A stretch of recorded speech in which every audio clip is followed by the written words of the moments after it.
Madam start कर दिया मैंने, ठीक है जी। Thank you. ठीक है,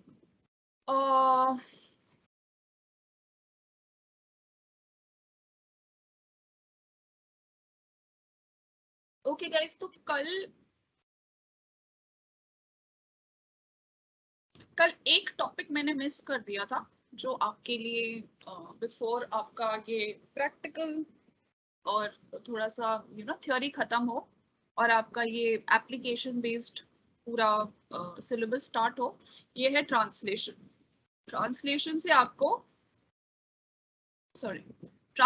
आपको जो क्वेश्चंस आते हैं वो बेसिकली कोड मिक्सिंग और कोड स्विचिंग में आते हैं। अब कोड मिक्सिंग और कोड स्विचिंग क्या है, पहले हम ट्रांसलेशन को थोड़ा सा पढ़ेंगे, उसे समझेंगे। ट्रांसलेशन से आपको थ्योरेटिकल क्वेश्चन आ सकता है। यूजुअली वो आपसे ऐसे कोई एक्सरसाइज करने को नहीं बोलेंगे, कुछ they will not give you some passage जिसको ट्रांसलेट करना होगा। वो इसलिए क्योंकि not all students are Hindi speakers, सब हिंदी भाषी नहीं है, तो वो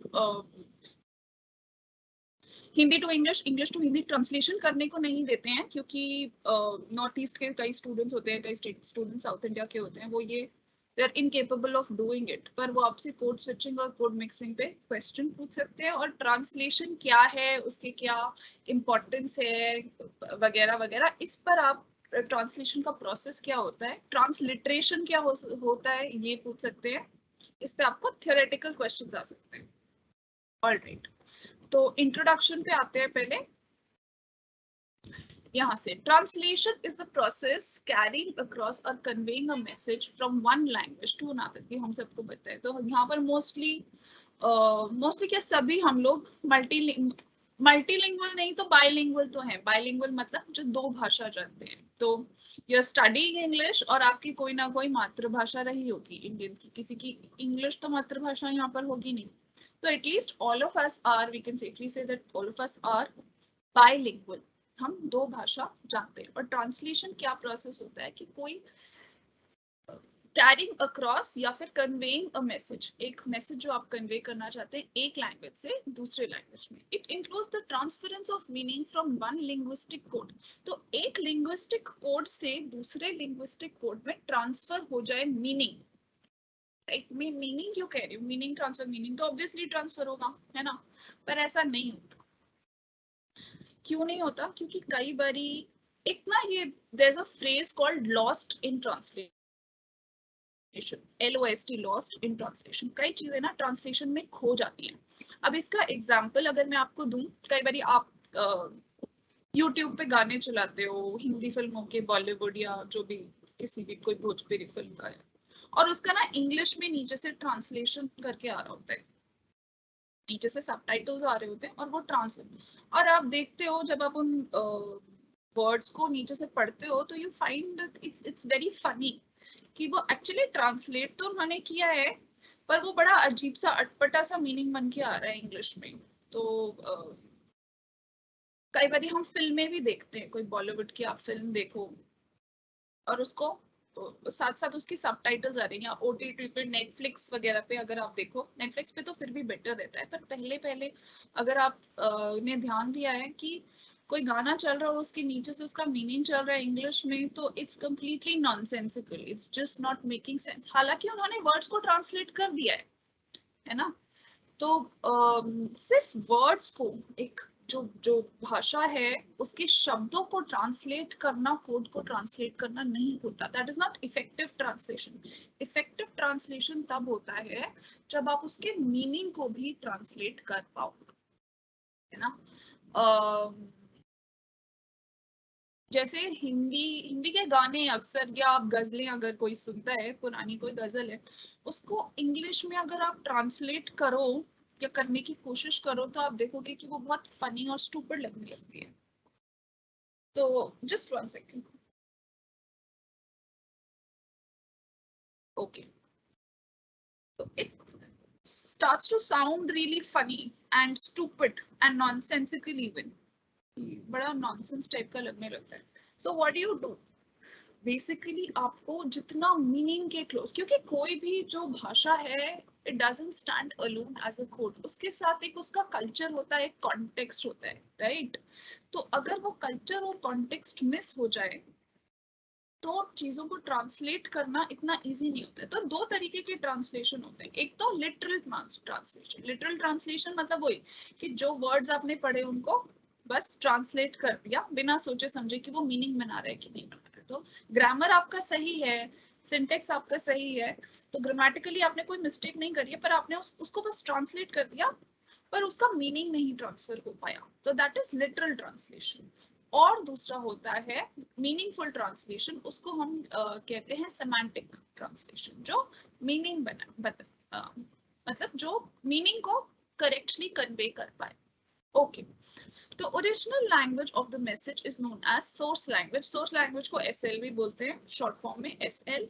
and the language in which the message is converted is known as the target language. जिस लैंग्वेज में मैसेज कन्वर्ट हो रहा है उसको हम टारगेट लैंग्वेज या फिर टीएल बोलते हैं। तो SL is the source language, TL is the target language.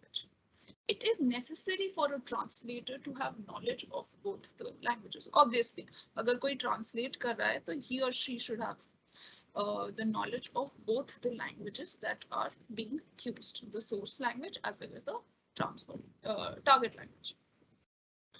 However, both the spoken and written messages can be converted from one language to another, but there is some difference between the two. The conversion of written message is known as translation, while the conversion of spoken one is referred to as interpreting, right? So, जो written कोई भी चीज होती है, document होता है, उसको अगर आप कन्वर्ट करें तो वो ट्रांसलेशन हो गया। पर अगर आप अगर आप कुछ बोल रहे हैं कॉन्वर्सेशन में और साथ में आपके साथ कोई एक्सपर्ट बैठा है जो बात को ट्रांसलेट कर रहा है, तो उसको हम इंटरप्रेटिंग कहते हैं। सो this is the difference between interpreting and translation.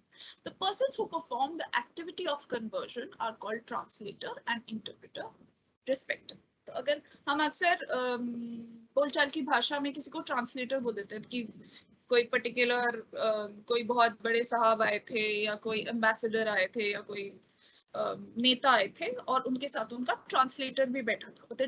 Translator is the technical term, जो उसका असली टर्म है वो है इंटरप्रेटर, क्योंकि जो बोलचाल की भाषा को ट्रांसलेट करता है उसी समय एक कॉन्वर्सेशन को ट्रांसलेट करता है, वो इंटरप्रेटर कहलाता है. जो लिखी हुई चीज को ट्रांसलेट करता है वो ट्रांसलेटर कहलाता है. The jobs of the two seem similar, but both of them face different challenges. अच्छा, ऐसे सोच के लगता है ट्रांसलेशन तो बड़ा इजी होगा, बट जब उसको करने बैठो तो समझ में आता है कि उसमें काफी चैलेंजेस हैं. एक जो इंटरप्रेटर है वो उसके लिए भी और एक जो ट्रांसलेटर है उसके लिए भी. A translator has the luxury of time and resources like dictionary, thesaurus, etc. Obviously, right? Translator जो है, अगर आपको रिटन वर्क दिया है तो आपके पास टाइम होता है कि आप आराम से डिक्शनरी और इन सबको दे दो, बट इंटरप्रेटर के पास ये सब लिबर्टीज नहीं होती हैं. उसको ऑन द स्पॉट अपनी नॉलेज और एक्सपर्टीज पे रिलाई करना पड़ता है. There are two ways of, अच्छा, इंटरप्रेटिंग किस तरीके से होती है? एक तो साइमल्टेनियस या कंसेक्यूटिव. साइमल्टेनियस मतलब जैसे जैसे रियल टाइम में जैसे कोई नेता बात कर रहा है, साथ साथ उसका जो इंटरप्रेटर है उसको ट्रांसलेट भी करते चला जा रहा है. The speaker keeps on speaking and the interpreter listens to the spoken words, immediately translates the same into the target language and side by side presents it to the audience. On the other hand, दूसरे हाथ पे consecutive interpreting क्या होता है कि speaker stops after few sentences. वो wait करता है कि इंटरप्रेटर उनको टारगेट लैंग्वेज में बताए और फिर वो आगे बढ़े. ठीक है. So what is consecutive interpreting, what is simultaneous interpreting, ये आपको पता होना चाहिए. Language is the system of words, symbols and sounds through which one communicates a message. Spoken and written communication takes place through language. Okay.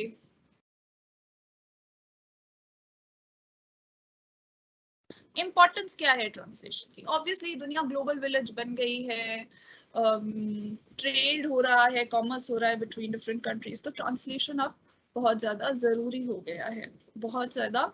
अब I mean, अगर आपको importance of translation आता है तो उसमें आप बेसिकली यही लिखेंगे. ज्यादा there's hardly a chance, बहुत कम चांस है कि इम्पोर्टेंस ऑफ ट्रांसलेशन है. जो आएगा वो ये आएगा, कोड स्विचिंग और कोड मिक्सिंग की. कोड स्विचिंग क्या है और कुछ एग्जाम्पल देंगे वो आपको, और वो कहेंगे इसमें से कोड स्विचिंग का मतलब कोई पैराग्राफ देंगे कहाँ पर कोड स्विचिंग हुई है, एग्जाम्पल दीजिए. या खुद से आप, अगर वो ना पूछे तो आप खुद से अगर एक एग्जाम्पल दे दें, that would be really good, but most probably they'll ask you. Sorry. Code switching and code mixing. From the above discussion, it is evident that most of the persons are either bilingual or multilingual speakers. हमको पता है कि mostly जो लोग होते हैं वो या तो बाइलिंगुअल होते हैं, वो दो भाषा बोलते हैं, या दो से मल्टीलिंगुअल मतलब दो से ज्यादा भाषा बोलते हैं. They use different languages in different situations. और अलग-अलग लैंग्वेज अलग-अलग सिचुएशंस में यूज की जाती है. But it is not necessary that each person may use a single language all the time. जैसे हम भी बात कर रहे होते हैं जब, तो हम लोग हमेशा हम जब हिंदी बोलते हैं, हमारी हिंदी वो शुद्ध हिंदी नहीं है जो एक्चुअली हिंदी है, राइट. हम क्या बोलते हैं, हम इंग्लिश बोलते हैं.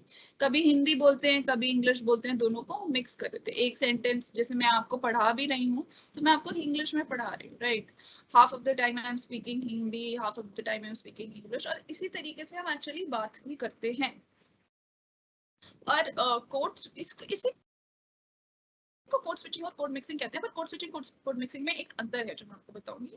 पर कई भाषाएं ऐसी हैं जिसमें अभी हिंदी में और इंडिया में स्पेशली बहुत हम लोग कोड स्विचिंग और कोड मिक्सिंग करते हैं कि एक भाषा बोल रहे हैं उसके साथ दूसरी, मतलब खिचड़ी बनाकर दो भाषाओं की हमने एक्चुअली उसको एक तीसरी भाषा, आजकल जो हम हिंदी बोलते हैं वो असली हिंदी से बहुत दूर है, ठीक है. और जब मैं असली हिंदी कह रही हूँ वो भी एक प्रॉब्लमैटिक शब्द है, क्योंकि एक चीज होती है डायलेक्ट्स. डायलेक्ट्स बेसिकली कोई भी अगर भाषा है, जैसे हिंदी है, उसकी कई डायलेक्ट्स होती है. ये भी आपके एसओएल के मटेरियल में है डायलेक्ट्स, जो कि अभी जो मैं ये मटेरियल से पढ़ा रही हूँ इस पे नहीं है. तो डायलेक्ट्स पे भी ध्यान दीजिए कि जो कोई भी भाषा होती है उसके अलग अलग रूप होते हैं. जैसे कि हिंदी भाषा है तो एक तो हिंदी भाषा वो है जो हम दिल्ली में बोलते हैं. एक हिंदी भाषा है वो अलग है जिसको हम अवधी कहते हैं. एक हिंदी भाषा अलग है जिसको हम भोजपुरी कहते हैं, राइट. तो भाषा वो हिंदी ही है पर उसके अलग अलग रूप है according to the region in which it is spoken.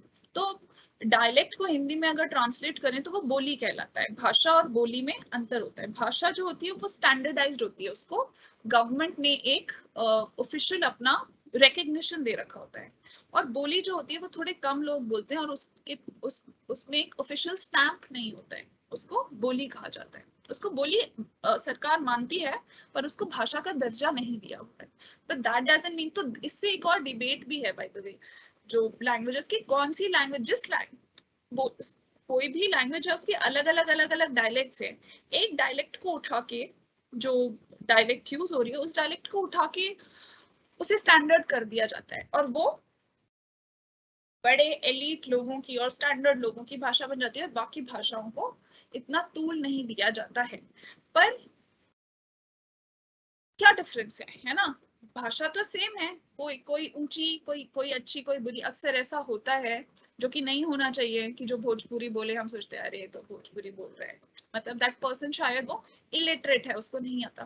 पर भोजपुरी भी हिंदी का एक फॉर्म है और ये कौन डिसाइड करेगा कि वो it's not the right way of speaking Hindi, right. ये कौन डिसाइड करेगा कि it's a lower form of Hindi. ये कोई डिसाइड नहीं कर रहा है कि जो हिंदी हम बोल रहे हैं वो बस एक जो भाषा, क्योंकि आपको राइटिंग के लिए, डॉक्यूमेंट्स के लिए एक भाषा ऐसी चाहिए, एक जो बिल्कुल होमोजेनस हो, ठीक है, एक समान एक भाषा चाहिए. तो हिंदी जितनी यूज होती थी, क्योंकि दिल्ली हमारी कैपिटल है तो दिल्ली के आसपास जिस तरीके की हिंदी बोली जाती थी उसको स्टैंडर्डाइज कर दिया गया. पर इसका नुकसान ये हुआ, तो हिंदी बिकेम द लैंग्वेज और बाकी ये जो भोजपुरी, अवधी और भी ब्रिज भाषा, ये इस तरीके की जो हिंदी के फॉर्म्स हैं वो उसके डायलेक्ट्स बन गए. तो जैसे हिंदी में डायलेक्ट्स है, करीब करीब हर भाषा में डायलेक्ट्स होते हैं, वैसे ही अंग्रेजी में भी डायलेक्ट्स हैं. जैसे आपको पता होगा ब्रिटिश इंग्लिश और अमेरिकन इंग्लिश में एक डिफरेंस होता है. है ना। तो देयर इज वन, ये भी आपके एसओएल के मटेरियल में है, वहां पर जाके अगर डायलेक्ट्स पर एक यूनिट है उसमें आप चेक कर सकते हैं। एक ब्रिटिश इंग्लिश अलग तरीके की होती है, उनका प्रोनाउंसिएशन अलग तरीके का होता है, और अमेरिकन इंग्लिश का उच्चारण अलग होता है, प्रोनाउंसिएशन। इंग्लिश भी जो इंग्लैंड में, जो यूनाइटेड किंगडम में बोली जाती है, वहां पे भी अलग अलग, जैसे स्कॉटिश लोग वो अलग तरीके से अंग्रेजी बोलते हैं, वो यू को ये कहते हैं, वाई ई ये। और जो जो साउथ के लोग हैं ग्रेट ब्रिटेन में, वो अलग टाइप की अंग्रेजी बोलते हैं, तो वो भी अंग्रेजी की अलग अलग डायलेक्ट्स हैं। Okay, this is about dialects. ये डायलेक्ट्स शायद इसमें नहीं है इस मटेरियल में, तो मैंने आपको उससे बना दिया। अगर किसी को डायलेक्ट्स का मीनिंग समझ नहीं आया तो you can very well after the class you can ask your doubt. अगर आप चाहते हैं मैं फिर से एक्सप्लेन करूं, that can do that also. Alright, now we come to code switching and code mixing. जैसे हम इंग्लिश में बात करते हैं उसी तरीके से कई बारी कोड जो है वो मिक्स हो जाता है, because language is a code, right, जिसकी एनकोडिंग और डिकोडिंग आप कर रहे हैं, वो जो कम्युनिकेशन साइकिल होती है उसमें। ओके, he or she जो भी speaker है can use two or more languages simultaneously. Sometimes she or he mixes the code of the two or more languages, or switch from one language to another during conversation. This situation is known as code mixing and code switching respectively. We can learn from our own experience. While talking to our friend, we often mix the words of English and Hindi. Sometimes we speak one sentence in one language and switch to the other. These are the examples of code switching and code mixing. Okay, पहले आ जाते हैं code switching. Code switching refers to the situation when a person during a conversation, जब एक आदमी conversation के time switches from one dialect or language, तो या तो कोई वो एक dialect से दूसरे dialect पे switch कर रहा है, या किसी particular language, जैसे दो डायलेक्ट्स हो गई, भोजपुरी से हिंदी में स्विच करना, या दो लैंग्वेज स्विच करना, मतलब जैसे हिंदी से इंग्लिश में स्विच करना या इंग्लिश से हिंदी में स्विच करना। For example, you talk to your friend in a dialect, but at the same time you may use standard variety of the language. जैसे स्टैंडर्ड वैरायटी ऑफ हिंदी वो है जो दिल्ली के अराउंड बोली जाती है। While talking to your teacher, जैसे कि आप हो सकता है अपने फ्रेंड से भोजपुरी में बात करें, और बोलते बोलते फिर आप टीचर से बात करने लगे जो कि स्टैंडर्ड हिंदी में बात करें। Similar situation may occur when you talk to your family member and at the same time talk to your friend. कई बार आप अपने फैमिली मेंबर से बात कर रहे होते हैं, कोई अगर लेट्स से बंगाल से है या बिहार से है या किसी और भी, तो पहले आप किसी और लैंग्वेज में आप दोनों से ही बात करें, एक से फोन पे बात करें, एक शहर से शायद दूसरे सामने सामने बात कर रहे हैं, और लैंग्वेज को स्विच करते चले जा रहे हैं। For example, a boy Mohit is talking to his friend Naresh. तो इन्होंने यहाँ पे एग्जाम्पल दे रखा है कि एक लड़का है मोहित, वो अपने फ्रेंड से, जस्ट वन सेकंड, वो अपने फ्रेंड से बात कर रहा है जिसका नाम है Naresh. He is not feeling well and does not want to go to the college. He asks about tomorrow's class from Naresh. At the same time, he talks to his mother. तो ये किस तरीके से कोड स्विचिंग हो रही है देखते हैं। मोहित says hi Naresh, how are you? अच्छा, वो आपको ऐसा कर सकते हैं, राइट, ये भी पूछ सकते हैं। धीरे धीरे बच्चों, स्टार्टिंग में क्या होता है, जब सिलेबस चेंज होता है, पहले एसीसी का जो सिलेबस था वो कम्प्लीटली डिफरेंट था कुछ सालों पहले तक, तो ये शायद 2019 में, 19 या 20 में चेंज हुआ है। और जब पहले पहले चेंज होता है ना, तो क्वेश्चंस इजी आते हैं, तो आपको जो 2019 का क्वेश्चन पेपर मिलेगा वो इजी मिलेगा। धीरे धीरे करके ना वो क्वेश्चंस हर साल डिफिकल्ट करते चले जा रहे हैं, तो हो सकता है, मतलब रेडी रहिए किसी भी तरीके के क्वेश्चन के लिए। हो सकता है वो आपको पूछ लें कि एक कॉन्वर्सेशन लिखिए या एक डायलॉग लिखिए, जो डायलॉग राइटिंग में आता है, जिसमें आपको कोड स्विचिंग या कोड मिक्सिंग करके दिखानी है, तो आप इस तरीके से एक एग्जाम्पल लिखकर उनको देंगे। जैसे मोहित says hi Naresh, how are you? Naresh says I'm fine, how about it? So, you know, and be very particular about punctuation and grammar और punctuation की बिजनेस इंग्लिश के लिए, जो आपको ग्रामर चाहिए, जो आपको पंक्चुएशन चाहिए, उसकी क्लास मैंने आपको ऑलरेडी बता दिया कि मैं थर्सडे को और सैटरडे को, next Thursday and Saturday I will finish with your grammar, जो आपको एसीसी से रिलेटेड और बिजनेस इंग्लिश से रिलेटेड जो भी ग्रामर है वो मैं आपको थर्सडे सैटरडे नेक्स्ट 2 क्लासेस उसमें पढ़ाऊंगी। ये आपका यूनिट 4 में आता है, bye the way this is part of your, even the grammar is part of your syllabus. Unit 4 में कहीं है, बिजनेस कम्युनिकेशन के under the heading of business communication. Okay, now Mohit says I haven't been feeling well. I've headache as well as fever. I have a headache होना चाहिए वैसे यहाँ पे, ये गलत लिखा है, as well as fever. Naresh, you should take rest. Naresh कहता है you should take rest. What about tomorrow's class? Even I didn't attend today's class. Sir has told there'll be a class tomorrow. He'll discuss an important topic in the class. Then he starts talking to his mother. Mohit says, "Mummy, कल मेरी जरूरी class है, मुझे college जाना पड़ेगा." Then the mother says, "पर बेटा तुम्हारी तबीयत तो ठीक नहीं है, मैं दवाई ले लूंगा, मैं क्लास नहीं छोड़ सकता." देख लो बेटा, like mother say, right? अभी डॉक्टर के पास चले जाओ, whatever. Then Mohit says, "Okay, Naresh, I'll try." So he's talking to Naresh. Mohit is talking to Naresh in English, but simultaneously is talking to his mother in Hindi. तो हो सकता है वो आपको इस तरीके का एक क्वेश्चन दे दें कि ऐसा एक कॉन्वर्सेशन लिखिए जिसमें 3 लोग बात कर रहे हैं और उसमें आप कोड स्विचिंग का एग्जाम्पल दीजिए। तो unless you understand what code switching is, you will not be able to answer. फिर आता है code mixing. Code mixing is the situation when a person mixes the codes of 2 or more languages in a sentence or a message.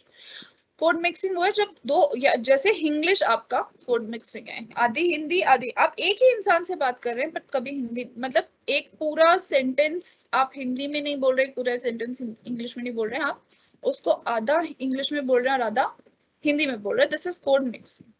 The words of one language, the word or words of one language is mixed with the words of another language. We generally find the situation in our daily life. Obviously, we mix the words of 2 or more languages in our conversation. For example, two friends, Shikha and Rohan, are talking to each other. They mix words of English and Hindi in the conversation. Shikha, "Hi Rohan." तो hi Rohan, she said in English. कल तुम college जाओगे क्या? College is महाविद्यालय मेरे ख्याल से इन हिंदी। महाविद्यालय तो कोई भी नहीं बोलता है, हम सब कॉलेज ही बोलते हैं, but college is, we obviously need to know कि college is not a Hindi word, it's an English word. Rohan, अभी तक तो प्लान है। शिखा सेज, मेरा तो मूड नहीं है। Obviously kids never want to go to college, right? यार आज आना, तुम्हारे बिना टाइम पास नहीं होगा, कुछ अर्जेंट वर्क है ना, मैं सुबह डिसाइड करूंगी, प्लीज ट्राई करना, मेरे नोट्स जरूर रखना, ओके बाय, आई होप ऐसे हो जाए, bye. Shikha says bye. So this is code, आपको डिफरेंस भी पता होना चाहिए, कोड स्विचिंग क्या है, कोड मिक्सिंग क्या है। इजी टू रिमेम्बर, मिक्सिंग में आपको वही सेंटेंस में जो पूरा कॉन्वर्सेशन आप लिखेंगे, वही सेंटेंस में आपको 2 लैंग्वेजेस, अगर आपको हिंदी बहुत अच्छी नहीं आती तो आप कोई दूसरी लैंग्वेज भी यूज कर सकते हैं। ये हिंदी और इंग्लिश का आप कोई इसमें प्रॉब्लम नहीं है, it's just that you should know what code switching and code mixing is. अगर आप बंगाली जानते हैं तो बंगाली के साथ इंग्लिश मिक्स कर सकते हैं और कोई भाषा डाल सकते हैं, but one language should be English because this is your English class, right? तो इसमें आपकी इंग्लिश टेस्ट हो रही है, otherwise your teacher will not know what you have written. Process of translation, translation का प्रोसेस क्या होता है? Translation is an art. ये मैंने आपको ऑलरेडी एक्सप्लेन कर दिया कि ट्रांसलेशन एक आर्ट है। आर्ट इसलिए क्योंकि सीधे ट्रांसलेट, अगर ट्रांसलेशन इतना इजी होता तो मशीन करती भी है, राइट? आप गूगल ट्रांसलेट पे अगर जाओ और कोई एक बड़ा सा सुंदर सी कोई पोइट्री या कुछ ऐसा अच्छा सा किसी ने कुछ लिखा हुआ है इंस्पायरिंग सा, उसको लिख दो और उसको ट्रांसलेट करा हुआ जब आप ढूंढते हो, जब आपको मिलता है तो वो इतना फनी साउंड करता है। इंग्लिश टू हिंदी आप करके देख सकते हो, मतलब you know after the class you can do it like an exercise कि कोई अच्छा सा पोइट्री या कोई अच्छा सा किसी ने कुछ लिखा हुआ है सुंदर सा, यू नो कुछ भी, और अगर आप उसको फाइनली गूगल ट्रांसलेट पे डालो तो जो ट्रांसलेशन होता है वो बिल्कुल इनकरेक्ट आता है। इसलिए नहीं क्योंकि टेक्नोलॉजी अभी इतनी अच्छी नहीं है, इसलिए क्योंकि ट्रांसलेशन जो है वो एक आर्ट है, वो एक बहुत, इट्स नॉट अ साइंस जो आप एक वर्ड को दूसरे वर्ड में ग्रामर सही करके ट्रांसलेट कर दिया तो मीनिंग बन जाएगा, ऐसा नहीं होता। It requires constant practice and thorough knowledge of both the source language as well as the target language. यहाँ मैं कहना चाहूंगी कि सिर्फ लैंग्वेज नहीं, लैंग्वेज के साथ कल्चर का भी जानना बहुत जरूरी होता है किसी चीज को ट्रांसलेट करने के लिए, क्योंकि अगर आपको कल्चर की बेटर अंडरस्टैंडिंग है तो शायद आप बेटर शब्दों में कोई भी चीज का मीनिंग जो है उसको आप कन्वे कर पाएंगे. Knowledge of the subject on which the source text is based is not necessarily for a translator. जो सब्जेक्ट की जो नॉलेज है, जैसे कि अगर बायोलॉजी है, मान लो मैं ट्रांसलेटर हूँ, मैं हिंदी और अंग्रेजी जानती हूँ, अगर मुझे बायोलॉजी का कोई लेक्चर ट्रांसलेट करना है तो मेरे लिए जरूरी नहीं है कि मैं बायोलॉजी जानूँ, मेरे लिए इंपॉर्टेंट है कि मैं दोनों लैंग्वेज को जानूँ. The translator reads the text, translates the words as well as the meaning of the text into the target language. Modern day translators use sophisticated tools and technology to accomplish their work. They rely on software applications to simplify and streamline their tasks.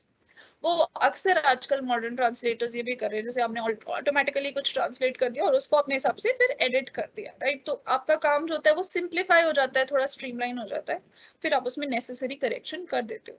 तो technology has the advantage of translation, it has certain flaws. ये already बता दे, it is considered an easy way of translation but it is not applicable to all translation activities. It is fit only for text which contains set vocabulary and set pattern of grammar. It cannot constitute the role of a translator. तो translator art, translation एक art क्यों है, translation एक difficult process क्यों है, इसका answer आपको ऐसे देना है कि ट्रांसलेशन जो है, जो वो मशीन्स जो हैं अभी ट्रांसलेटर का जो काम है उसको सब्स्टिट्यूट नहीं कर सकती, क्योंकि ट्रांसलेशन एक कॉम्प्लेक्स प्रोसेस है जिसमें सिर्फ लिटरल ट्रांसलेशन नहीं बल्कि मीनिंग का भी ट्रांसलेशन होना चाहिए. No doubt machine translation can help with translation making the first draft which can be reworked and edited manually by the translator, but human intervention is a human intervention मतलब human interference एक तरीके से essential है, जरूरी है in this case as well. The process of translation involves multiple steps. इसमें multiple बहुत ज़्यादा steps की जरूरत होती है. It is a complex activity because no two languages share the same structure of grammar and composition. Structure जो grammar का structure है वो भी ऑब्वियसली चेंज होता है. एक हिंदी और इंग्लिश जैसे है, जैसे अगर आप हिंदी में हूँ या है जो होता है वो एंड में लगता है, मैं घर जा रही हूँ लास्ट में लगता है, और हूँ जो है वो इंग्लिश में जो है वो बीच में लग जाता है. तो जो पैटर्न्स होते हैं ग्रामर के वो भी डिफरेंट होते हैं. For example Hindi follows S subject plus object plus verb, ऐसा ऑर्डर follow करती है. This is the basic pattern structure. Whereas English follows subject, verb and then the object. For instance, वो दोनों एक ही कक्षा में पढ़ते हैं. First subject, वो दोनों एक ही कक्षा में पढ़ते हैं. पढ़ते हैं is the verb. Both of them study in the same class, right? तो इसका जो patterns हैं वो भी important होते हैं obviously. It is necessary for a translator to study basic structure of both the source language as well as the target language, right? She or he should be familiar with the subject matter of the source text. ठीक है, ये this is just. तो translation सिर्फ word to word नहीं, क्या sense to sense भी होना चाहिए. This is important. Sense for sense, ठीक है, उसमें सेंस फॉर सेंस टेक्निक होनी चाहिए.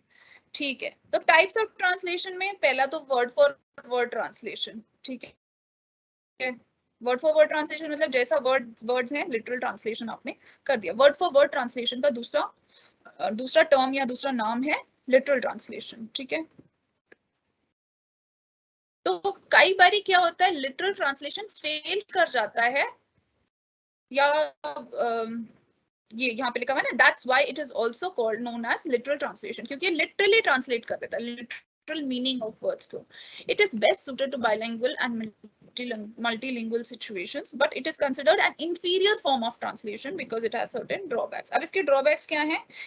Examples इन्होंने कुछ दे रखे हैं. Translate the following expressions in Hindi. कई वो आपको उन्होंने आपको expressions दे रखे हैं जिसको हिंदी में translate, जैसे burn the midnight oil, मध्य रात्रि का तेल जलाना, right. Burn the midnight oil ये एक इडियम है, एक कहावत है ना. और इसका मतलब होता है कि कड़ी मेहनत करना, कि रात भर जाग के कोई मेहनत करे, दिन रात मेहनत करना हम कहते हैं ना, वैसे बर्निंग द मिडनाइट ऑयल, जो रात को मध्य रात्रि को भी आप काम कर रहे हैं, कमर तोड़ मेहनत कर रहे हैं, that is burning the midnight oil. पर अगर आप इसको वर्ड फॉर वर्ड ट्रांसलेशन कर देंगे या लिटरल ट्रांसलेशन कर देंगे तो वो बन जाएगा मध्य रात्रि का तेल जलाना, है ना। तो ये एक्चुअली बहुत फनी हो गया और उसका मीनिंग जो है वो कहीं खो गया है। वैसे ही cross the bridge when you come to it, जब तुम ब्रिज पर, ब्रिज को हिंदी में क्या कहते हैं ये भी नहीं पता आपको, ओके जो भी होगा, तो जब ब्रिज पे आओ तो उसे पार कर लो, राइट। इसका मतलब एक्चुअली होता है जब बुरी सिचुएशन आए तब का तभी देखा जाना, पर यहाँ पर इसका कुछ और मीनिंग बन रहा है, तो लिटरल ट्रांसलेशन यहाँ पे या वर्ड फॉर वर्ड ट्रांसलेशन यहाँ पे फेल हो जा रहा है। उसी तरीके से ना उन्होंने और भी एग्जांपल्स आपको दे रखे हैं। Don't cry over spilled milk, गिरे हुए दूध के ऊपर मत रो। इसका मतलब होता है कि जो हो गया सो हो गया, उस पर अब रोने का कोई फायदा नहीं है, उस पर अफसोस करने का कोई फायदा नहीं है। Don't put all your eggs in one basket, सारी की सारी अपनी जो चीजें हैं आपके पास प्लान भी होना चाहिए, इसका मतलब कि सिर्फ एक चीज पे अपना दाव मत लगा दो। Let the cat out of the bag, कोई रेवलेशन, कोई सीक्रेट है उसको बाहर आने दो, खुलासा, है ना, किसी चीज का खुलासा करना is letting the cat out of the bag.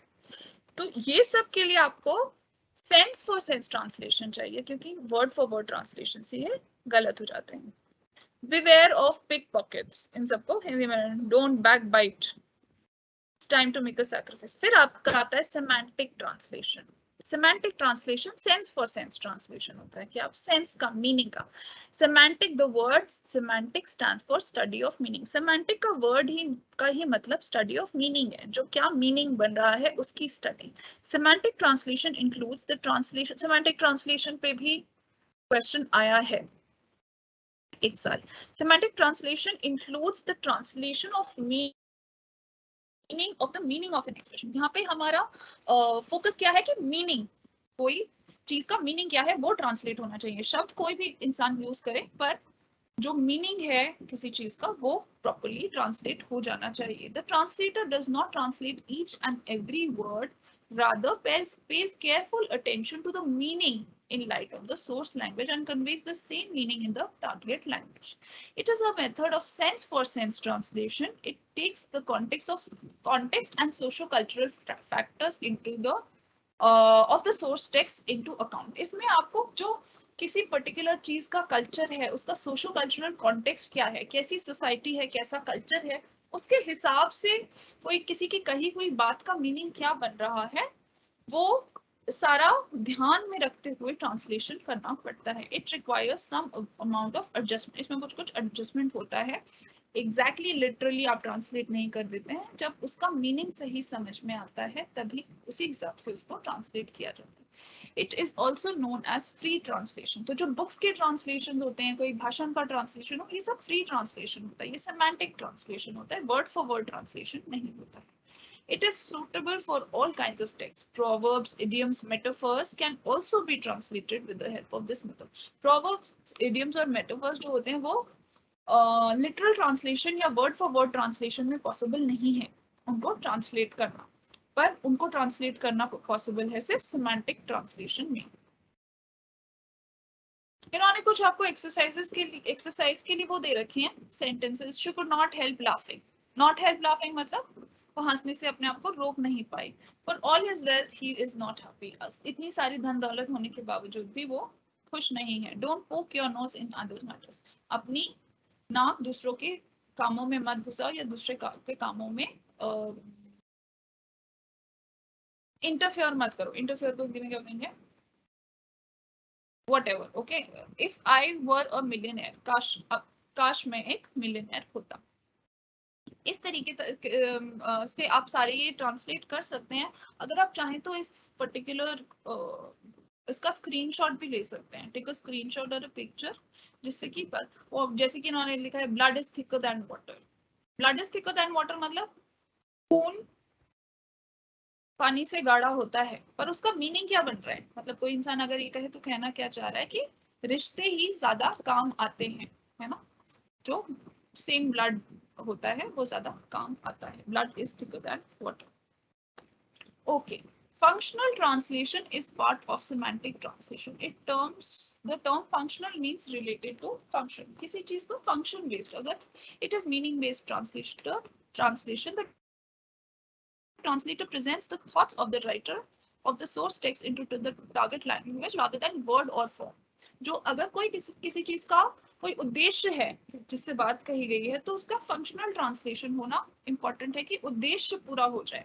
क्या वर्ड्स यूज हो रहे हैं, क्या उसका फॉर्म था, ये सब निग्लेक्ट कर दिया जाता है. For example, if a translator is to translate the brochure for a foreigner, मान लीजिए कोई ब्रोशर है जो कि ट्रांसलेट करना है, it would be written with substantially different content for those who live in the same country as the foreigner. अगर मान लो आपको कहा जाता है कि मान लीजिए कोई स्टेट का टूरिज्म है, जैसे स्टेट के अलग अलग स्टेट्स अपना आजकल टूरिज्म को प्रमोट कर ही रहे हैं ना. गुजरात वाले कह रहे हैं गुजरात आओ देखने, मध्य प्रदेश वाले कह रहे हैं मध्य प्रदेश आओ, हिमाचल वाले हिमाचल.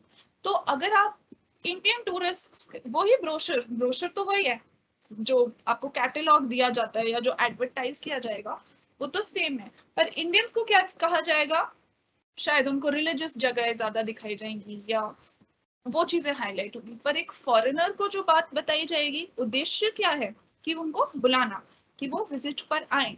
तो उसकी भाषा चेंज हो जाएगी. फॉरेनर्स को वो दिखाएंगे कि आप इंडियन कल्चर को देखिए, साड़ियों में औरतों को देखिए, या और भी भारत की सभ्यता के बारे में जानिए. और इस तरीके से इंडियंस को और दूसरी चीजें दिखाई जाएंगी. जैसे आगरा है, आगरा में आपको ताजमहल के बारे में, उसके बारे में अलग अलग तरीके से, जिन्होंने जो इंडियन कल्चर नहीं देखा, जिनका पर्पस इंडियन कल्चर को देखने का है, उनको वो बताया जाएगा. और जो इंडियन कल्चर को ऑलरेडी जानते हैं पर उनका कोई धार्मिक वो है या एंटरटेनमेंट पर्पस है, कि कोई जैसे लोग हरिद्वार अक्सर एडवेंचर स्पोर्ट्स के लिए जाते हैं, इसके लिए कायाकिंग के लिए जाएंगे या कुछ इस तरीके से, और बंजी जंपिंग के लिए, और चीजों के लिए जाएंगे, तो उनको वो वाला कंटेंट दिया जाता है. पर्पस क्या है, फंक्शन क्या है? फंक्शन यही है कि उनको टूरिस्ट को या टूरिज्म को बढ़ाना, टूरिस्ट को एक तरीके से रिझाना. बट वहां पे पूरा लैंग्वेज चेंज हो जाती है, वर्ड्स चेंज हो जाते हैं, फॉर्म भी चेंज हो जाता है, पर उसका जो फंक्शन है, जो उसका उद्देश्य है, वो सेम रहता है. अब आता है ट्रांसक्रिएशन. ट्रांसक्रिएशन जो है, ये थोड़ा सा समझने में इजी है, डिफिकल्ट नहीं है, बट ओके. ट्रांसक्रिएशन को हम क्या कहते हैं? Creative translation. It is the process of developing और adapting a text from one language into another without any change in the meaning, intent, style, tone, context, emotions of the source text. तो ट्रांसक्रिएशन वो process है इसमें आप develop और adapt करते हैं एक टेक्स्ट को. एक टेक्स्ट मतलब कहानी भी हो सकती है, कोई पोइट्री भी हो सकती है, कोई फिल्म भी हो सकती है, कोई नाटक हो सकता है, जो भी है, एक टेक्स्ट को आप दूसरे लैंग्वेज में ट्रांसफर कर रहे हैं, जिसमें आप मीनिंग को चेंज नहीं कर रहे हैं, इंटेंट जो है, जो इंटेंशन है, जो उसकी ऑब्जेक्टिव है, उसको चेंज नहीं कर रहे हैं, स्टाइल को चेंज नहीं कर रहे हैं, टोन को चेंज नहीं कर रहे हैं, कॉन्टेक्स्ट को भी चेंज नहीं कर रहे हैं, और इमोशंस को भी नहीं चेंज कर रहे हैं. It is the process of taking the concept of one language and recreating it into another. It is carried out for a particular purpose and specific audience. ये एक पर्टिकुलर पर्पस और specific audience के लिए carry किया जाता है. It includes not only translation of content, इसमें क्या होता है, सिर्फ content जो है उसका translation नहीं होता है, but also copywriting, image selection, change of font and other transformations. This technique is commonly used by advertising and marketing professionals. It is a complex activity that is performed by a highly specialized linguist. Beyond the language, he or she takes. अच्छा, language के अलावा इसमें कई चीजें translate होती हैं. कैसे क्या क्या translate होता है? Context, culture, content, enterprise, writing skills. He or she recreates. जो writer है वो क्या recreate करता है, जो linguist है reproduces and gives new life to the source material. it doesn't mean that he or she creates it from scratch, but she can change the content substantially. He or she tries to evoke the same emotions and implications in the target language as they do in the source language. अब इसका example क्या है, जैसे कि आपने कई ऐसे shows देखे होंगे टीवी पे जो पहले आपने कभी कोई अंग्रेजी में शो देखा था और फिर वो हिंदी में, कई बार इंडियंस को कॉपी करने की आदत बहुत होती है ना, तो हम लोग काफी कुछ कॉपी करते रहते हैं। कई बार ऐसे शोज होते हैं जो हमने इंग्लिश में देखे होते हैं और फिर वो कुछ हिंदी में बन के आ जाते हैं। एक शो है, अगर आपको ध्यान, आई डोंट नो आप कितना ये नेटफ्लिक्स वगैरह देखते हैं, बट एक शो आता था वैम्पायर डायरीज करके। तो वैम्पायर डायरीज करके एक शो आता था अंग्रेजी में, उसमें वैम्पायर्स होते थे और उन्होंने उसी तरीके का एक शो इंडियन टेलीविजन पे हिंदी में भी बना दिया था। या आपको दूसरा एग्जांपल दूं तो एक शो आता था करिश्मा का करिश्मा करके, बहुत पहले आता था टीवी पे। उसमें एक लड़की होती है, वो रोबोट होती है और कैसे वो एक फैमिली में रह रही होती है, सारी दुनिया को पता नहीं होता है कि वो रोबोट है। तो वो इंस्पायर हुआ था एक अंग्रेजी शो से जिसका नाम था स्मॉल वंडर। तो वो एग्जाम्पल है ट्रांसक्रिएशन का, क्योंकि उसमें क्या है, या फिर कोई मूवी होती है, मान लो कोई इंग्लिश मूवी जिसका हिंदी रीमेक बना हो, मुझे याद नहीं आ रही है, बट ऐसी बहुत सारी मूवीज होती है। कई बारी जो वेस्टर्न मूवीज होती है उसको हम फ्रीली एक तरीके से कॉपी कर लेते हैं, उनको ट्रांसलेट कर देते हैं। पर सिर्फ मूवी को ट्रांसलेट करना जो है वो सफिशिएंट नहीं है, क्योंकि कॉन्टेक्स्ट भी चेंज हो रहा है। जैसे इंडियन कल्चर में आप कई चीजों को कैसे अडेप्ट करोगे, तो अगर मान लीजिए कोई फैमिली की स्टोरी है जिसमें एक आदमी है, उसकी वाइफ है और उसका बच्चा है, और उनकी स्टोरी को आप, उनकी कोई स्टोरी लिखी गई, उसको आप ट्रांसक्रिएट करना चाहते हैं हिंदी में, तो जो हिंदी में जो ट्रांसक्रिएशन होगा उसमें एक तो कपड़े बदल जाएंगे, है ना, वहां पे जो प्रोबेबली मम्मी पापा हैं वो शायद, मम्मी जो है वो कोई ड्रेस पहनती होंगी। अगर आप इंडियन कॉन्टेक्स्ट में, इंडियन एक बैकग्राउंड में उस स्टोरी को लिखेंगे, तो वो जो मम्मी होंगी उनकी जो ड्रेस की जगह मेरे ख्याल से साड़ी आ जाएगी, वो साड़ी पहनेंगी, है ना।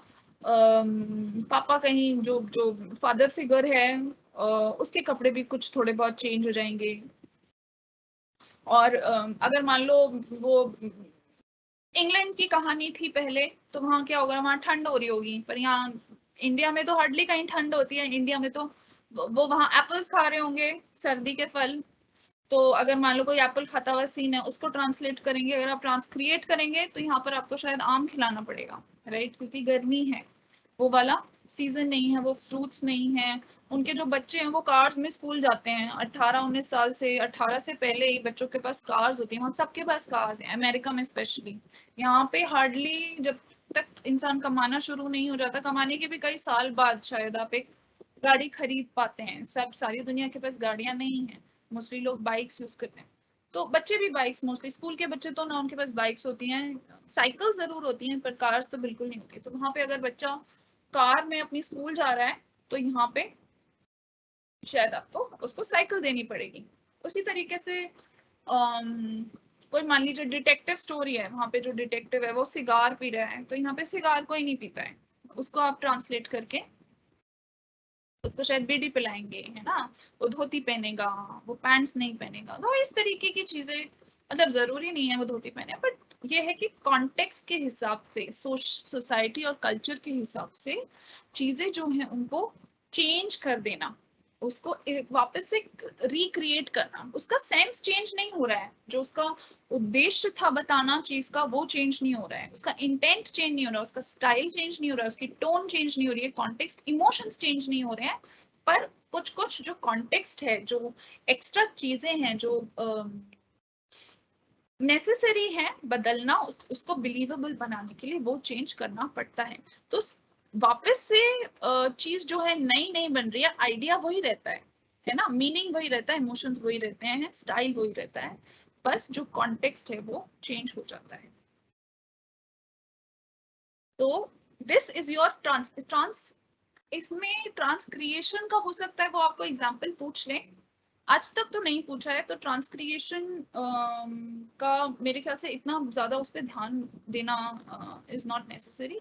ध्यान देंगे आप कोड स्विचिंग पे और कोड मिक्सिंग पे, कि कोड स्विचिंग क्या होता है और कोड मिक्सिंग क्या होता है। और अगर वो आपको कहें कि ऐसा एक कॉन्वर्सेशन लिख के दो जिसमें कोड स्विचिंग हो रही है और कोड मिक्सिंग हो रही है, तो वो आपको करना आना चाहिए कि कोड स्विचिंग क्या है। अगर आप SOL का मटेरियल नहीं पढ़ना चाहते, उसमें काफी मॉड्यूल्स दे रखे हैं, जो कि उसमें से काफी मटेरियल जो है वो थोड़ा सा मतलब काम वाम नहीं आता है, वो एग्जाम में वो क्वेश्चंस नहीं पूछे जाते हैं। तो जो जो टॉपिक्स को मैं यहाँ इंपॉर्टेंट बता रही हूँ आपको क्लास में, प्लीज उनको बहुत ध्यान से करिए, क्योंकि उनमें से क्वेश्चन आने का बहुत ज्यादा चांस है। और ये जो टॉपिक्स मैं आपको बता रही हूँ इनको नोट भी कर लीजिए। If you have a notebook somewhere, if you take notes, please note down these topics. Code mixing हो गया, कोड स्विचिंग हो गया, ग्रेपवाइन हो गया, ये जो स्पेस डिस्टेंसिंग हो गया, कम्युनिकेशन साइकिल हो गया, एनकोडिंग हो गया, डिकोडिंग हो गया, ये सारे क्वेश्चंस जो हैं ये हर एक साल रिपीट हो जाते हैं किसी ना किसी फॉर्म में, राइट? Okay, some useful. और बाय द वे ये जो आपका पेपर है ये इजी पेपर है, इससे आपको बहुत मार्क्स मिल सकते हैं। इसमें अच्छा करो तो आपकी परसेंटेज बहुत ऊपर जा सकती है, तो don't miss out on this opportunity. Anyway, some useful tips for translators. The basic requirement of translation is the meaningful and appropriate transference of substance and ideas from one language. ये बहुत important sentence है। Basic requirement क्या है translation का, कि meaningful और appropriate सटीक transference हो जो substance है और जो ideas हैं from one language to another. It conveys the original tone and intent of the message. जो translation है वो ओरिजिनल टोन और इंटेंट जो है मैसेज का, जो उसका उद्देश्य है, उसको कन्वे करता है। Considering cultural and regional differences between the, कुछ कल्चरल और रीजनल डिफरेंसेस होने के बावजूद, सोर्स लैंग्वेज और टारगेट लैंग्वेज में कल्चरल और रीजनल डिफरेंसेस होने के बावजूद वो ओरिजिनल टोन और इंटेंट को कन्वे करता है। Sometimes exact equivalents are not valid. कई बार ऐसे शब्द होते हैं जिनका कोई एग्जैक्ट मीनिंग नहीं होता है। कभी सोचा है ऐसा एक्चुअली होता है कि कुछ ऐसे शब्द हैं किसी लैंग्वेज में जिसका हमको लगता है कि हर एक शब्द का दूसरा शब्द होगा दूसरी लैंग्वेज में, पर ऐसा नहीं होता है। एक शब्द जो है जो हिंदी में है और जिसका अंग्रेजी में कोई ट्रांसलेशन नहीं है, वो है जूठा। अगर आप किसी को बोले कि मेरी चाय जूठी है, ये चाय मत पियो, ये चाय जूठी है, राइट? या ये चाय जूठी हो गई है, तो जूठा का कोई वर्ड नहीं है इंग्लिश में। आप ये दूसरे इंसान को समझा सकते हो कि ये चाय मैंने पी रखी है, या ये चाय मेरी थी, या मेरी चाय है। ज्यादा से ज्यादा आप यही कह सकते हो कि वो चाय मेरी है, पर ये चाय जूठी हो गई। जूठन का क्योंकि कोई कॉन्सेप्ट अंग्रेजी कल्चर में नहीं है, तो हालांकि वो जूठन मानते हैं कि ये उसका था, उसका केक था या उसका वो था, पर जूठा हो जाना, that pollution, that you know that is called joothan, हमारे कल्चर में वो है। और जूठे का कोई भी ट्रांसलेशन नहीं है इंग्लिश में। और भी ऐसे शब्द होते होंगे, अभी मुझे ध्यान नहीं आ रहा है। तो कई बारी ऐसा होता है कि कोई एग्जैक्ट इक्विवेलेंट आपको नहीं मिलते हैं टारगेट लैंग्वेज में, हेंस लिटरल इसलिए उसका literal translation, word for word translation जो है वो इम्पॉसिबल हो जाता है। In this way the very objective of trans, और इस तरीके से जो ट्रांसलेशन का जो ऑब्जेक्टिव है वो डिफीट हो जाता है। The translator should ensure that the sense and the meaning, जो सेंस है और जो मीनिंग है, embodied in the source text, जो सोर्स टेक्स्ट का सेंस है, क्या वो सेंस बना रहा है, क्या मीनिंग बना रहा है, वो ना ही डिस्टॉर्ट हो, ना वो इधर उधर हिले, ना मिसप्लेस हो, ना जगह से हट जाए, है ना? जो सेंस है, जो मीनिंग है, वो करेक्ट तरीके से ट्रांसलेट हो जाए, ट्रांसफर हो जाए। Idiomatic expressions have should be taken care of, और जो इडियम्स हैं, फ्रेजेस हैं, कहावतें हैं, इस वो स्पेशली उनका ध्यान रखना पड़ेगा, क्योंकि उनका लिटरल ट्रांसलेशन कुछ बिल्कुल ही उल्टा होता है और जो उनका असली में मतलब होता है वो कुछ और ही होता है। Other than these, इन सबके अलावा the translator should have the following points in mind. बाकी क्या आपको पॉइंट्स इन माइंड रखने चाहिए? Read the text carefully and find out the equivalence of the words of sources language into the target. जो text है उसको आप carefully पढ़ें और उसके क्या इक्विवेलेंट वर्ड्स हैं। ये ट्रांसलेशन जो है आपको कहीं करके देना नहीं होगा कल की लाइफ में, पर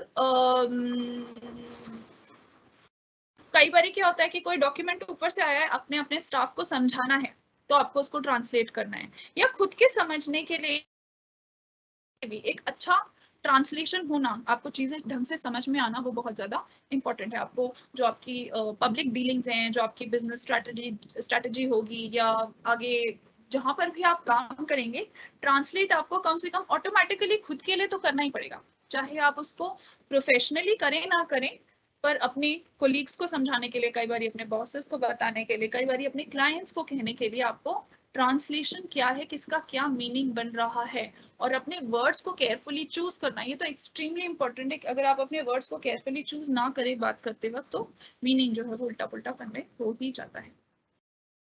तो read the text carefully and find out equivalence, जो वर्ड है उसका कोई इक्विवेलेंट, उसी का समानांतर वर्ड ढूंढे, सोर्स लैंग्वेज और ट्रांसलेशन। स्प्लिट लॉन्ग सेंटेंसेस, ये बहुत बारी कहा जाता है, even while writing in English बोला जाता है कि जो लॉन्ग सेंटेंसेस है उनको शॉर्ट सेंटेंसेस, बड़े बड़े सेंटेंसेस लिखने की, अगर आप ऐसे राइटिंग भी कर रहे हैं या लेटर राइटिंग भी कर रहे हैं, तो छोटे छोटे सेंटेंसेस में ब्रेक करके लिखिए, लंबे लंबे सेंटेंसेस ना लिखें। अवॉइड ओनली लिटरल ट्रांसलेशन, सिर्फ वर्ड्स का ट्रांसलेशन नहीं, इमोशंस का भी ट्रांसलेशन होना चाहिए। Derive the meaning in the context of the source, जो क्या कॉन्टेक्स्ट है, कैसी परिस्थिति थी, उस परिस्थिति के हिसाब से ट्रांसलेट करिए मीनिंग, ना कि simply words. Prepare a rough draft, taking care of idioms and the structure of the vernacular. Make necessary changes in the rough draft. Obviously, the translated piece should be legible, flawless, without cutting.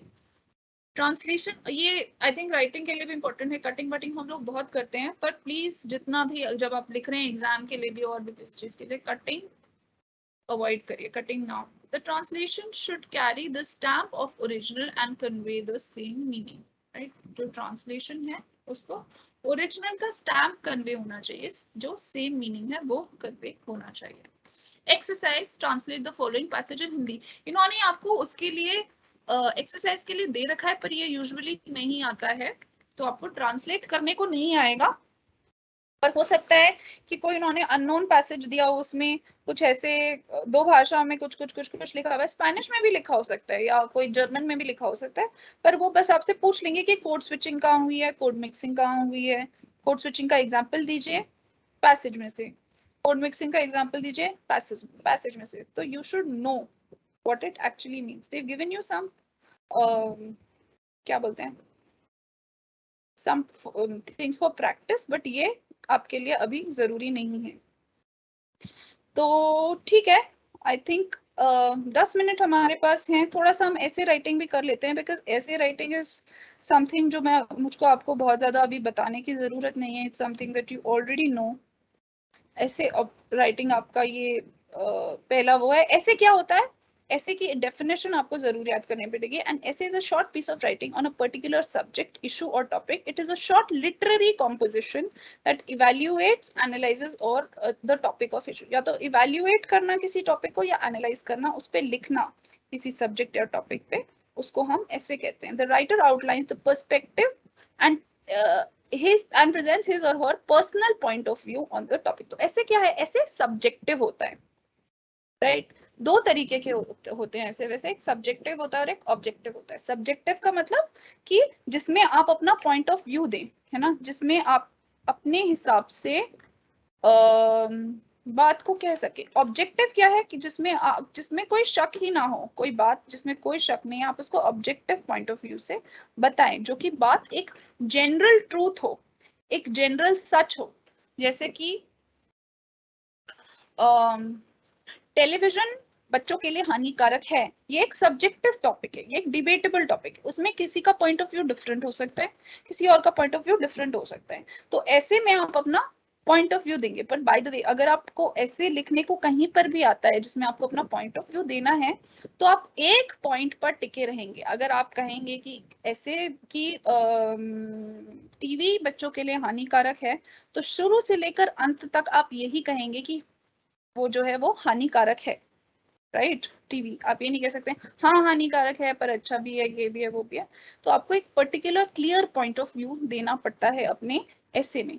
और अगर कोई objective ऐसे अगर आप लिख रहे हैं, तो मान लीजिए आप महात्मा गांधी पे ऐसे लिख रहे हैं, ठीक है, तो महात्मा गांधी पे अपना पॉइंट ऑफ व्यू देना दैट इज अ सब्जेक्टिव ऐसे, महात्मा गांधी के बारे में बताना समझाना हिस्ट्री में क्या हुआ था दैट इज ऑब्जेक्टिव, वो सच बात है जिसको चेंज नहीं कर सकते, उसमें बस आप अपना क्रिटिकल अप्रोच डाल रहे हैं, आप अपने क्रिटिकल कमेंट्स डाल रहे हैं, जो आप उसका आकलन कर रहे हैं वो डाल रहे हैं, that is another thing. Precision and clarity are the hallmarks of a good essay. एक तो प्रिसाइज होना चाहिए, सटीक होना चाहिए और क्लियर होना चाहिए। And essay is non fiction and often expository, तो फिक्शन नहीं होता इसमें, आप कहानी, ऐसे में आप कहानी नहीं कर सकते, स्टोरी राइटिंग इज डिफरेंट, ऐसे is different. Essays can be written on topics such as matters related to daily happenings, current affairs, science, technology, social, economical, political, educational, ये सब issues पे essays लिखे जाते हैं। Essay writing is a matter of skill and practice. Structure आप सभी को पता है, इसमें ज्यादा बताने की जरूरत नहीं है। इंट्रोडक्शन, बॉडी, कंक्लूजन होता है। इंट्रोडक्शन आपका फर्स्ट सेक्शन होता है जिसमें आप टॉपिक को इंट्रोड्यूस करते हैं, सारी बात को कहते हैं। इसको लिखने का भी स्किल होता है कि आप कैसे टॉपिक को इंट्रोड्यूस कर रहे हैं। बाकी फिर आपकी बॉडी आ जाती है। फाइनल कंक्लूजन में जो आप पूरे ऐसे में कह रहे थे उससे फाइनली आपका टेक क्या है ना। तो जैसे हम कई बार बहुत लंबी लंबी लोग बात कर देते हैं, उसके बाद कहते हैं बट तुम्हारा पॉइंट क्या है ना, पॉइंट बताओ। तो वो जो पॉइंट है, जो आपका फाइनल पॉइंट है, जो उसका निचोड़ है, जो उसका क्रक्स है, वो फाइनली आपके कंक्लूजन में आता है, जिससे कि आपका पॉइंट ऑफ व्यू एग्जैक्टली आप क्या कहना चाह रहे हैं, किस बात पे आर्ग्यू कर रहे हैं, वो क्लियर हो जाए। इंपॉर्टेंट टिप्स इन्होंने कुछ दी हैं टू राइट एन इम्प्रेसिव ऐसे। आप उसको पहले अच्छे से विजुअलाइज करें अपने माइंड में, नोट डाउन करें सारे पॉसिबल पॉइंट्स सेपरेट शीट में, फिर ऐसे लिखें। एक तो द राइटर शुड, अच्छा ये भी बहुत ज्यादा इंपॉर्टेंट है जो मुझको आपको बताना नहीं चाहिए, बट आई थिंक ये मिस्टेक बहुत लोग करते हैं कि एक लॉजिकल ऑर्डर में ऐसे होना चाहिए, राइट। एक की स्टार्टिंग उसका उसका पर्टिकुलर बिगिनिंग, फिर प्रॉपर बॉडी और फिर कंक्लूजन, ठीक है, एक लॉजिकल ऑर्डर में, राइट। ऐसे नहीं कि आप कुछ भी उसको खिचड़ी सा बना के लिख दें, उसका कोई स्ट्रक्चर होना चाहिए कि वो फ्लो करे, है ना। स्टार्टिंग में उसका टॉपिक इंट्रोड्यूस हो, फिर धीरे धीरे उसके बारे में एक्सप्लेन किया जाए, फिर बताया जाए क्या क्या डिफिकल्टीज हैं, फिर आपके क्रिटिकल कमेंट्स हों, और फिर फाइनली आपका कंक्लूजन आए।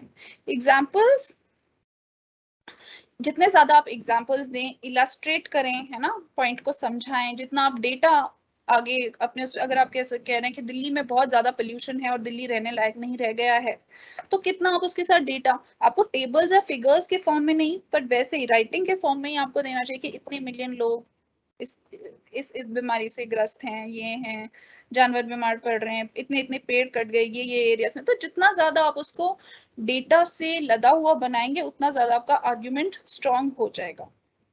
There should be coherence between two sentences.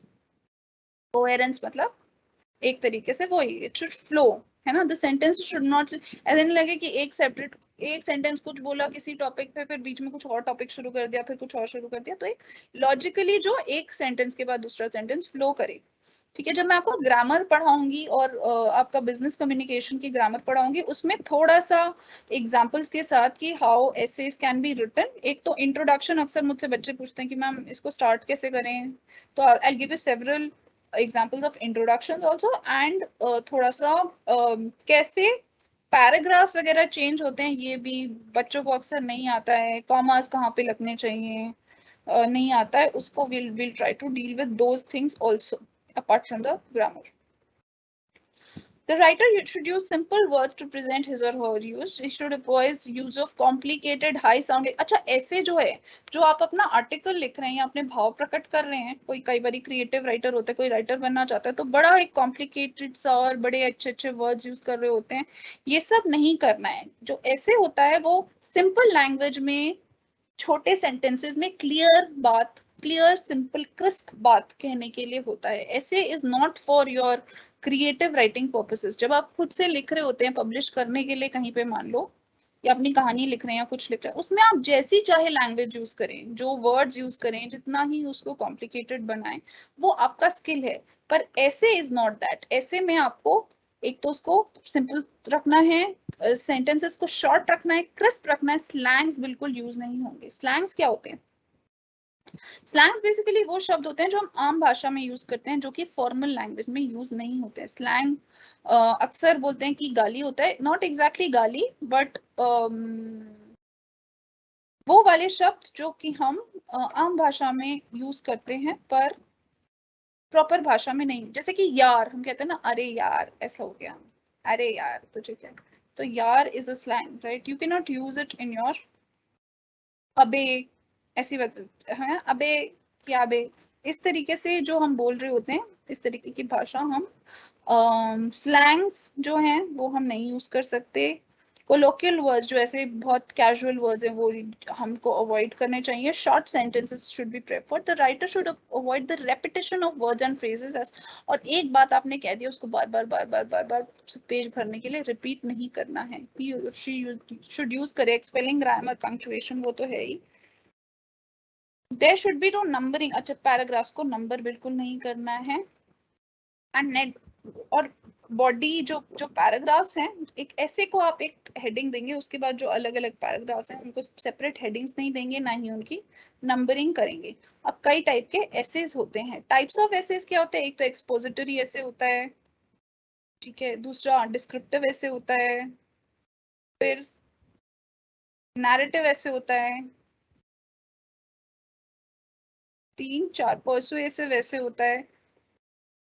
5, ठीक है। ठीक है, 5 टाइप के जो एसेज हैं, ये मैं आपको बस 10 मिनट लगेंगे नेक्स्ट क्लास में ये करा के फिर आपकी ग्रामर शुरू करा दूंगी। टाइप्स ऑफ एसेज वो पूछेंगी नहीं, ऐसे राइटिंग यूजुअली आती नहीं है, यूजुअली आपको पैराग्राफ राइटिंग आती है, पर क्योंकि ये आपके सिलेबस में है इसलिए मैंने आपको एक बारी पढ़ा दिया। ठीक है guys, any question that you might have for after today's class, any doubts that you have?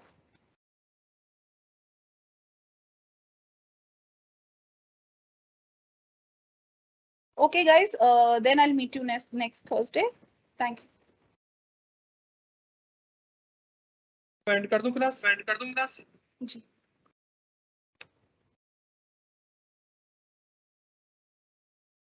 मैं रोल नंबर लिख के दे रहा हूँ, ठीक है?